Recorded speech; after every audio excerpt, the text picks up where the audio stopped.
श्री हरिवंश महाराज जी, आप कहते हैं कि श्रीमद् भागवत पुराण में लिखा है कि सत्यम, सोचम, दया, दानम और भोजन का सुधार हो तो ये पांचों नियम अगर जीवन में उतारे जाएं तो गर्भस्थ शिशु पर इसका असर होता है महाराज जी। हाँ, बिल्कुल ठीक है।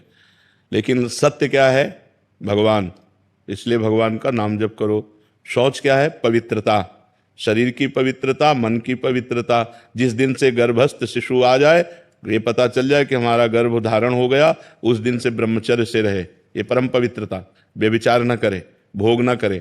जब तक बालक प्रकट ना हो जाए और योग्यता ना आ जाए तब तक ब्रह्मचर्य से रहे। लेकिन ऐसा कौन रह पाता है?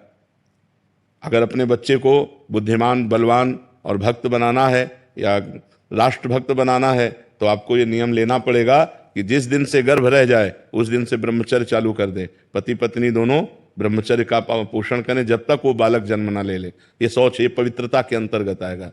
और दया, सबके प्रति दया का भाव रखे। और दान, तीर्थ स्नान करे।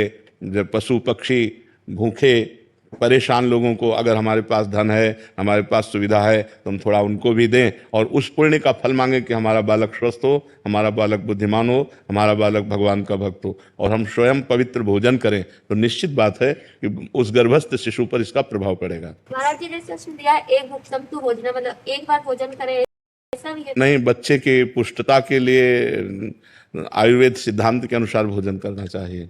जो एक बार अगर भोजन पाओगे तो बालक दुर्बल नहीं होगा, क्योंकि वो माँ से ही तो पुष्ट होता है। तो हमें अच्छे पदार्थ पाने हैं, सात्विक पदार्थ पाने हैं। और 2-3 बार जब भूख लगे, जैसे लगे उसके अनुसार पाना है, क्योंकि माँ से ही उसका पोषण होता है।